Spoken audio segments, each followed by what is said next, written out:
City అంటూ గతంలో చంద్రబాబు ప్రకటించినా ఇప్పుడు ఆయన చేసిన వ్యాఖ్యలతో సరికొత్త ఊహాగానాలు చెలరేగుతున్నాయి. మీ నాయకత్వంలో స్వర్ణాంధ్రప్రదేశ్ సాధిస్తాం సార్. రాజధాని విషయం మళ్ళీ వస్తా. రాజధాని విషయంలో గుంటూరు జిల్లాలో రాజధాని వస్తామని గుర్తుపెట్టుకోవాలా. ఇది ఒక చరిత్ర.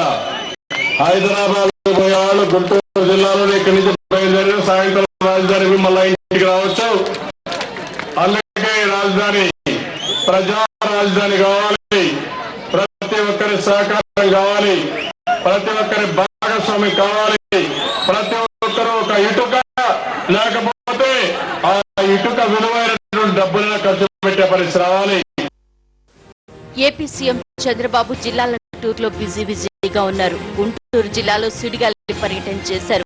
ప్రత్యేక హెలికాప్టర్లో వినుకొండ వచ్చిన బాబు లయోనా కాలేజీలో నీరు చెట్టు కార్యక్రమాన్ని ప్రారంభించారు. మొక్కలు నాటే కార్యక్రమాన్ని ఉద్యమంగా నిర్వహించాలని పిలుపునిచ్చారు. పర్యావరణాన్ని కాపాడతామంటూ విద్యార్థులతో ప్రతిజ్ఞ చేయించారు.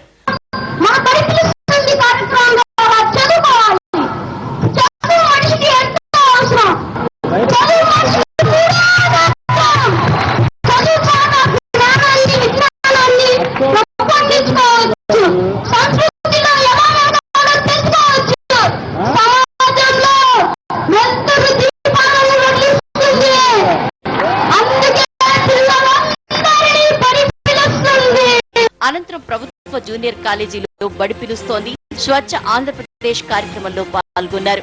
పిల్లలంతా పాఠశాలలో ఉండాలని, పొలాల్లో కాదన్నారు బాబు. స్టూడెంట్స్ తో ముఖాముఖి మాట్లాడిన బాబు వారి సమస్యల్ని అడిగి తెలుసుకున్నారు. నూతన విషయాలను అధ్యయనం చేయాలి. తద్వారా కొత్త కొత్త విషయాల్లో మీరు ఎన్నో ఇన్నోవేషన్ చేయాల్సిన అవసరం ఉంది. దానికి నాంది పలకదాం. మీరు కూడా ముందుకు రండి. ఒక పక్క చదువు, ఒక పక్క ఇన్ఫర్మేషన్ టెక్నాలజీ, ఇంకొక పక్క మీ భవిష్యత్తుకు సంబంధించిన విషయాలు కూడా పెట్టుకుంటాను. ప్రతి ఒక్కరిని ఒక ఎంటర్‌ప్రెన్యూర్ గా తయారు చేస్తాం. ప్రతి ఒక్కరిని ఒక శాస్త్రవేత్తగా తయారు చేస్తాం. వినుకొండలో రోడ్ షో నిర్వహించిన చంద్రబాబు శివయ్య స్తూపం సెంటర్ లో ఎన్టీఆర్ విగ్రహాన్ని ఆవిష్కరించారు. శ్యామలాపురంలో జన్మభూమి, మా ఊరు, ముత్తుపల్లిలో పొలం పిలుస్తోంది కార్యక్రమాలకు హాజరయ్యారు. జన్మభూమికి హాజరైన డ్వాక్రా సంఘాల్ని ప్రశంసించిన బాబు ప్రతి మహిళ ఒక పారిశ్రామికవేత్తగా ఎదగాలని ఆకాంక్షించారు. డ్వాక్రా సంఘాలకు వడ్డీ లేని రుణాలు ఇస్తామని ప్రకటించారు. ఈ నెల 22న రుణమాఫీలో 20% చెల్లిస్తామన్నారు ఆయన.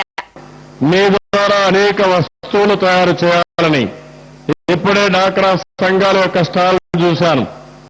అందులో పుస్తకాలు చేస్తున్నారు, బట్టలని చేస్తున్నారు, రెడీమేడ్ దుస్తులు తయారు చేస్తున్నారు.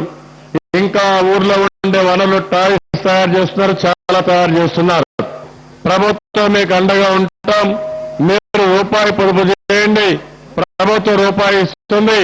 ఈ డబ్బులతో వ్యాపారాలు చేయండి. వ్యాపారాలు చేసి 10 రూపాయలు పొదుపు చేసుకోండి.